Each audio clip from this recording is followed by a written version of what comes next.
If it weren't for what happened in Saudi, you wouldn't have seen those fights. It's just stupid. I mean, come on.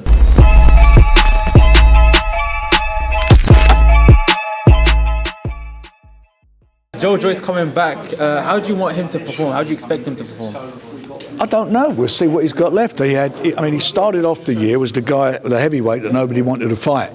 You know, he was the by far probably or considered to be the most dangerous heavyweight out there. He had a great win over Joe Parker, first man to stop him.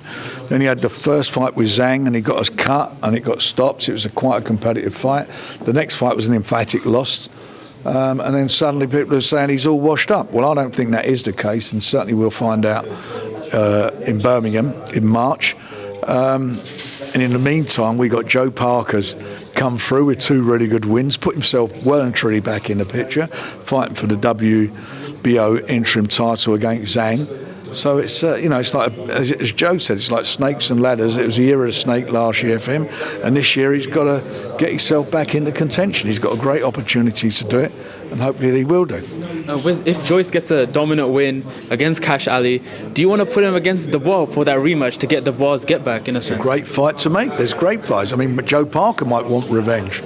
You know, and Joe Parker's got a tough fight as well against Zhang. So it's quite intriguing. There's some quite exciting fights there. Speaking of Joe Parker and against Zhang, a great fight. How do you expect that one to play out? Look, Zhang's shown he's a very, very tough customer. He's got his only losses against Hrgovic in a very, very competitive fight, which, you know, a lot of people thought he could have gone either way, including myself. And he did what he had to do against Joe. He's shown he's a man to be beaten. He's 40 years of age. Suddenly you can become an old man. Who knows? But he's up for it. He fancies the fight, and he wants a crack at the title. And the winner of the winner of it will be the mandatory for the WBO.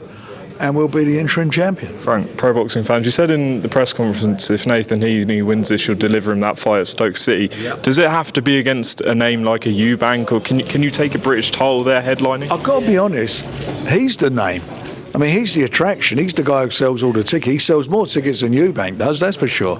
Or anybody for that matter. He brings the whole town out. And for him to get an opportunity to fight for the world title, I genuinely believe that the whole city will turn out for him.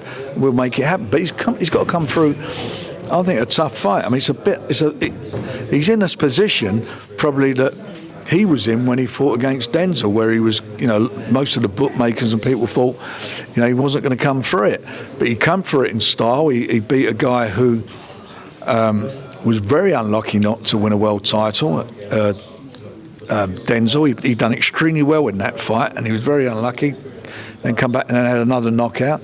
But he boxed so well that night. He outboxed Denzel, and he looked a winner in every way. But he's got to keep that. He's got that winning mentality, and I think he's made people sit up and see that he can fight a bit. Just two more from me. I saw you did a piece with Simon Jordan on TalkSport where he was questioning you on sort of the atmosphere of fights and things like that. What do you say back to that? I mean, we ran a poll and sort of 70% said they're not going to attend either of the fights. Is that a concern? Do you expect either of Fury, Usyk or Joshua Ngannou in Saudi Arabia? Do you feel there will be Brits? They won't attend it. As in they won't be buying tickets to go to the event. Do you feel like Brits will head out for these events? I know that Brits will be out there taking tickets. As far as Tyson's fight is concerned, I'm telling you, it'll be sold out. There's no worry about that. But look, it's not. There was an atmosphere. I was there. Both, you know, Tyson's first fight, there was a tremendous atmosphere there for his win against Ngannou, no doubt about it. And there was an atmosphere there for the last show. But people have different cultures. You know, the Inoue fight, if you look at Inoue in Japan, you could have heard a pin drop, but the place is rammed out, it's sold out. We're not all, you know, when I grew up, I'd be watching TV, a quiz show, and people would answer the question and they'd clap. Now they've all become Americans. Woo, way, screaming, all that shouting, going like lunatics. People are different. In different parts of the world have different cultures and different ways they behave. At the end of the day, we're in the business of selling fights. Were you not happy, not saying you personally, were you not happy watching those fights? Because you know what? If it weren't for what happened in Saudi, you wouldn't have seen those fights. It's just stupid. I mean, come on. Finally, Francis Ngannou threatening to check Anthony Joshua's chin. What chance do you give him? If he gets caught on the whiskers, this fella can punch.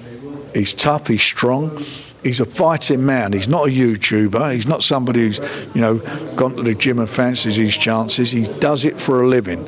He's a UFC fighter.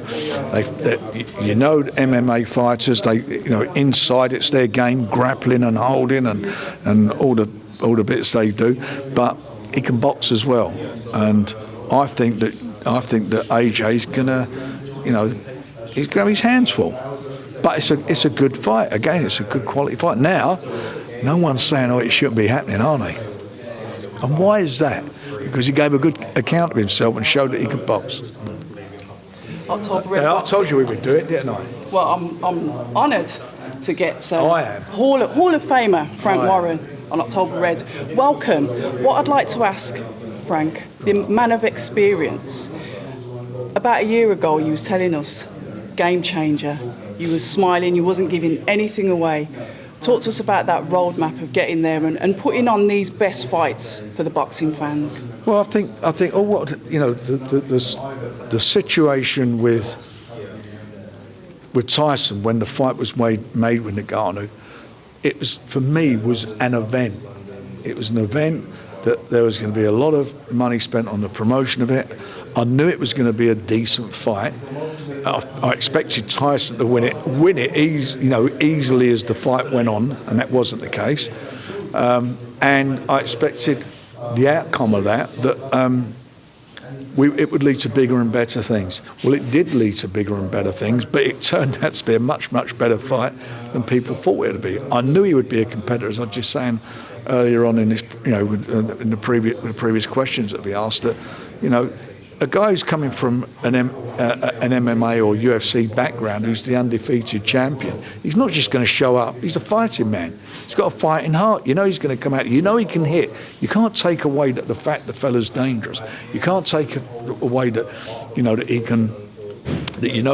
Inside he can give you a problem, and you've got to get your tactics right. And you couldn't take away. There was no footage of him in a boxing ring, because no one's ever seen him before. And when he came out, he shaped up and boxed. And he switched stances from orthodox to southpaw, done his homework. And I'd wish I'd have signed him up years ago as a fighter. But he's a handful. He's a tough guy, a strong guy. Tyson, I think, had an off night. I don't think Tyson was himself, but Tyson won, which champions do, despite the knockdown. But he's a handful for everybody. And again, as I said earlier, who would have ever thought now that AJ's fighting him? And now it's a fight, and people are saying, do you know what? If he hits AJ on the chin, he may knock him out. Well, that was what I said he may do when he fought Tyson if he clipped him. These are big men, strong, powerful guys, and this heavyweight division over the last 12 months, there's been so many different upsets and comebacks and people being written off. It's been brilliant, and as you say, for a game changer, the fights are happening. We're seeing them happen. I knew it'd be a game changer. I knew the Riyadh season would be something that would leave its mark on boxing, would take boxing to another level through the foresight and the backing of His Excellency. It's been brilliant. We talk about the evolution of boxing, but what I want to do is talk about the evolution of you as a promoter. Somebody that has been promoting for a long time, but you've still managed to stay relevant, evolving with how boxing is evolving, setting those examples as a promoter from the UK as well. British is best. You all know that. British is best. But you've got to just keep working, you've got to work hard, and I always say, the harder you work, the luckier you get. The fight. Last one, guys. Please. Okay. Yeah, then getting my camera knocked over. The fight that is now being brought into question is obviously Joshua versus Ngannou. A fight that we basically need to give credit, like you said, to Fury, because he was the one that took the fight. I was one of them that thought it was going to be a breeze, thought Tyson Fury was going to literally walk through him. We saw a difficult fight. That difficult fight, Anthony Joshua getting ready to fight Ngannou. What do you think's going through his mind at the moment in preparation for this? Well, I think that the luxury that he has, AJ, is the fact he's seen him in a ring now. He's seen him in a boxing match, so he can look at it and study what he feels is, are there any chinks in his armour, what's his weaknesses, what his strengths are. We know what his strengths are, we've seen them. What I think's more intriguing is what Ngannou comes out of that fight. Thinking, what should I have done? Can I do better? And can he do better? Can he improve? I don't know. But one thing's for sure, we'll find out on the 8th of March. It's going to be exciting. Thank you very much for your Frank. time.